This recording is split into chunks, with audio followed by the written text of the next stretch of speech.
بسم اللہ الرحمن الرحیم۔ آج ہم کتاب دینیات کے باب نمبر 6 کی بات کریں گے، جس کا عنوان ہے دین اور شریعت۔ اس باب میں جو موضوعات زیر بحث آئیں گے وہ یہ ہیں: دین اور شریعت کا فرق، احکام شریعت معلوم کرنے کے ذرائع، فقہ اور تصوف۔ اب تک ہم نے تم کو جو کچھ باتیں بتائی ہیں وہ سب دین کی باتیں تھیں۔ اب ہم حضرت محمد صلی اللہ علیہ وآلہ وسلم کی شریعت کے متعلق تم سے کچھ بیان کریں گے، مگر سب سے پہلے تمہیں یہ سمجھ لینا چاہیے کہ شریعت کسے کہتے ہیں اور شریعت اور دین میں فرق کیا ہے۔ شریعت اور دین کا فرق پچھلے ابواب میں تم کو بتایا جا چکا ہے کہ تمام انبیاء دین اسلام ہی کی تعلیم دیتے چلے آئے ہیں، اور دین اسلام یہ ہے کہ تم خدا کی ذات و صفات اور آخرت کی جزا و سزا پر اس طرح ایمان لاؤ جس طرح خدا کے سچے پیغمبروں نے تعلیم دی ہے۔ خدا کی کتابوں کو مانو اور تمام منمانے طریقے چھوڑ کر اسی طریقے کو حق سمجھو جس کی طرف ان کتابوں میں رہنمائی کی گئی ہے۔ خدا کے پیغمبروں کی اطاعت کرو اور سب کو چھوڑ کر انہی کی پیروی کرو۔ خدا کی عبادت میں خدا کے سوا کسی کو شریک نہ کرو۔ اسی ایمان اور عبادت کا نام دین ہے، اور یہ چیز تمام انبیاء کی تعلیمات میں مشترک ہے۔ اس کے بعد ایک چیز دوسری بھی ہے جس کو شریعت کہتے ہیں، یعنی عبادت کے طریقے، معاشرت کے اصول، باہمی معاملات اور تعلقات کے قوانین، حرام اور حلال، جائز اور ناجائز کے حدود وغیرہ۔ ان امور کے متعلق اللہ تعالیٰ نے ابتدا میں مختلف زمانوں اور مختلف قوموں کے حالات کا لحاظ کر کے اپنے پیغمبروں کے پاس مختلف شریعتیں بھیجی تھیں، تاکہ وہ ہر قوم کو الگ الگ شائستگی اور تہذیب و اخلاق کی تعلیم و تربیت دے کر ایک بڑے قانون کی پیروی کے لیے تیار کرتے رہیں۔ جب یہ کام مکمل ہو گیا تو اللہ نے حضرت محمد صلی اللہ علیہ وآلہ وسلم کو وہ بڑا قانون دے کر بھیج دیا جس کی تمام دفعات تمام دنیا کے لیے ہیں۔ اب دین تو وہی ہے جو پچھلے انبیاء نے سکھایا تھا، مگر پرانی شریعتیں منسوخ کر دی گئی ہیں اور ان کی جگہ ایک ایسی شریعت قائم کی گئی ہے جس میں تمام انسانوں کے لیے عبادت کے طریقے اور معاشرت کے اصول اور باہمی معاملات کے قانون اور حلال و حرام کے حدود یکساں ہیں۔ احکام شریعت معلوم کرنے کے ذرائع۔ شریعت محمدی کے اصول اور احکام معلوم کرنے کے لیے ہمارے پاس دو ذریعے ہیں، ایک قرآن مجید، دوسری حدیث۔ قرآن مجید کے متعلق تو تم جانتے ہو کہ وہ اللہ کا کلام ہے اور اس کا ہر لفظ اللہ کی طرف سے ہے۔ رہی حدیث تو اس سے وہ روایتیں مراد ہیں جو رسول اللہ صلی اللہ علیہ وآلہ وسلم سے ہم تک پہنچی ہیں۔ رسول اللہ صلی اللہ علیہ وآلہ وسلم کی ساری زندگی قرآن کی تشریح تھی۔ نبی ہونے کے بعد سے 23 سال کی مدت تک آپ ہر وقت تعلیم اور ہدایت میں مشغول رہے اور اپنی زبان اور اپنے عمل سے لوگوں کو بتاتے رہے کہ اللہ کی مرضی کے مطابق زندگی بسر کرنے کا طریقہ کیا ہے۔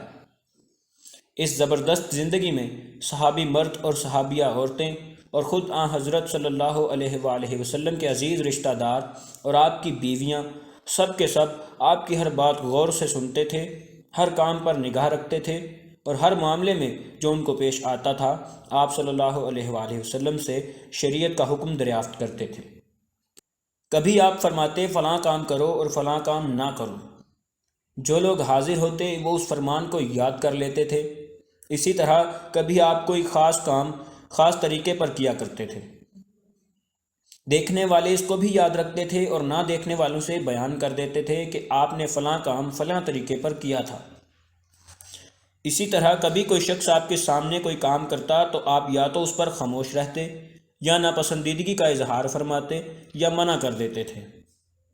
ان سب باتوں کو بھی لوگ محفوظ رکھتے تھے۔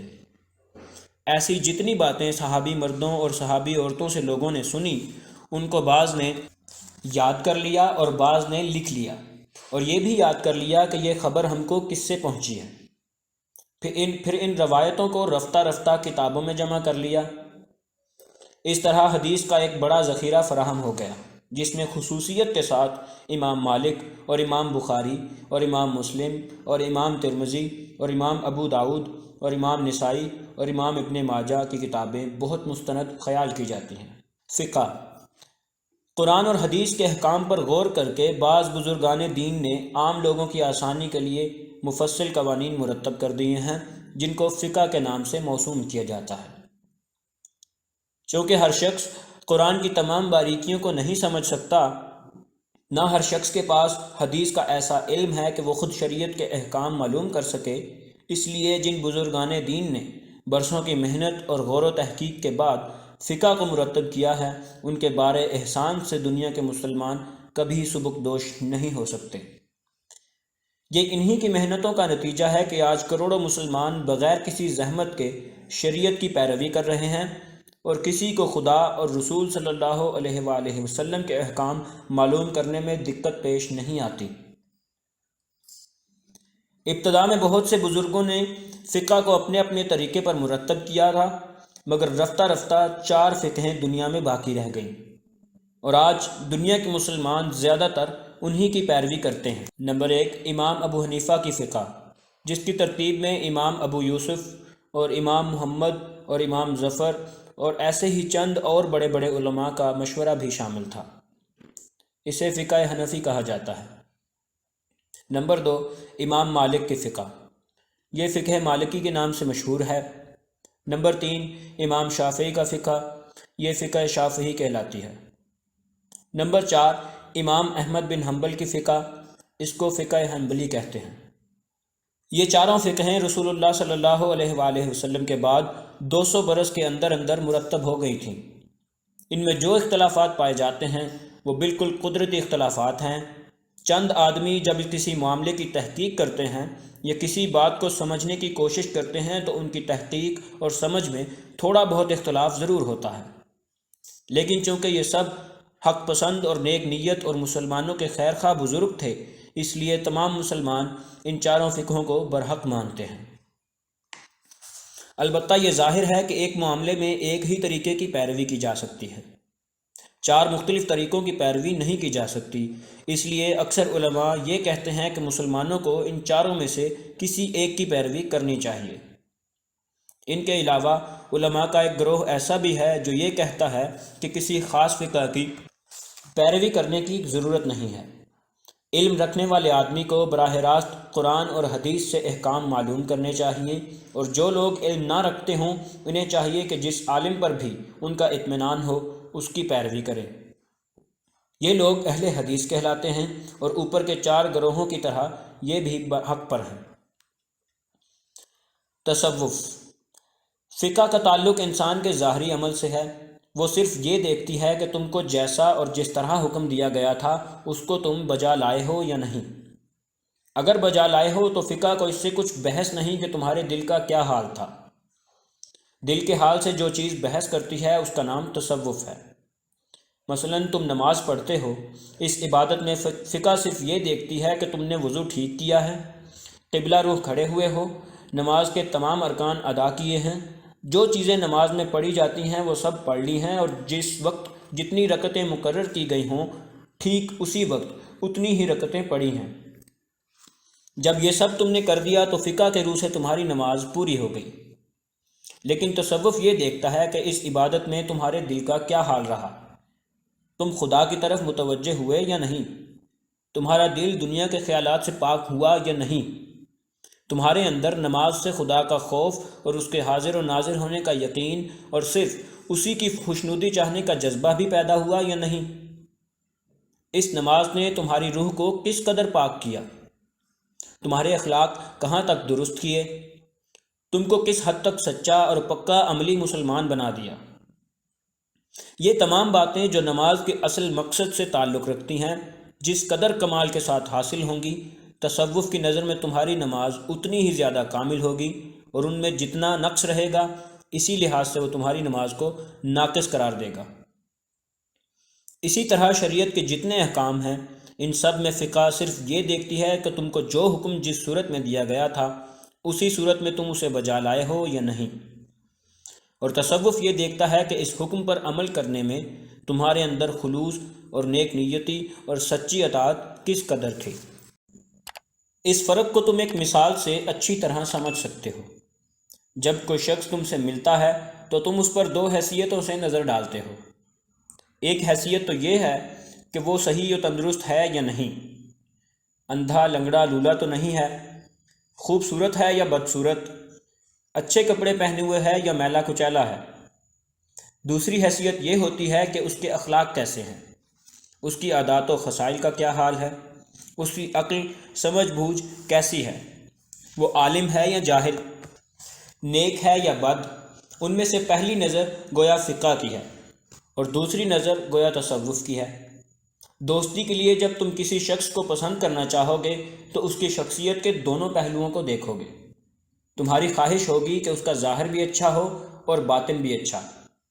اسی طرح اسلام میں بھی پسندیدہ زندگی وہی ہے جس میں شریعت کے احکام کی پابندی ظاہر کے اعتبار سے بھی صحیح ہو اور باطن کے اعتبار سے بھی۔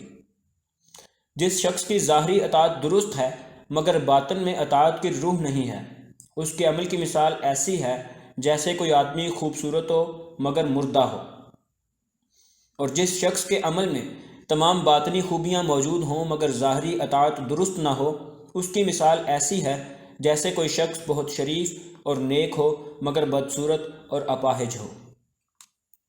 اس مثال سے تم کو فقہ اور تصوف کا باہمی تعلق بھی معلوم ہو گیا ہوگا، مگر افسوس ہے کہ بعد کے زمانوں میں علم اور اخلاق کے زوال سے جہاں اور بہت سی خرابیاں پیدا ہوئیں، تصوف کے پاک چشمے کو بھی گندا کر دیا گیا۔ لوگوں نے طرح طرح کے غیر اسلامی فلسفے گمراہ قوموں سے سیکھے اور ان کو تصوف کے نام سے اسلام میں داخل کر دیا۔ عجیب عجیب قسم کے عقیدوں اور طریقوں پر تصوف کا نام چسپاں کیا جن کی کوئی اصل قرآن اور حدیث میں نہیں ہے۔ پھر اس قسم کے لوگوں نے رفتہ رفتہ اپنے آپ کو شریعت کی پابندی سے بھی آزاد کر لیا۔ وہ کہتے ہیں کہ تصوف کو شریعت سے کوئی واسطہ نہیں، یہ کوچہ ہی دوسرا ہے۔ صوفی کو قانون اور قاعدے کی پابندی سے کیا سروکار؟ اس قسم کی باتیں اکثر جاہل صوفیوں سے سننے میں آتی ہیں، مگر دراصل یہ بالکل غلط ہیں۔ اسلام میں کسی ایسے تصوف کی گنجائش نہیں ہے جو شریعت کے احکام سے بے تعلق ہو۔ کسی صوفی کو یہ حق نہیں کہ وہ نماز اور روزے اور حج اور زکوٰۃ کی پابندی سے آزاد ہو جائے۔ کوئی صوفی ان قوانین کے خلاف عمل کرنے کا حق نہیں رکھتا جو معاشرت اور معیشت اور اخلاق اور معاملات اور حقوق و فرائض اور حدود حلال و حرام کے متعلق خدا اور رسول صلی اللہ علیہ وآلہ وسلم نے بتائے ہیں۔ کوئی ایسا شخص جو رسول اللہ صلی اللہ علیہ وآلہ وسلم کی صحیح پیروی نہ کرتا ہو اور آپ کے مقرر کیے ہوئے طریقے کا پابند نہ ہو، مسلمان صوفی کہلائے جانے کا مستحق ہی نہیں ہے۔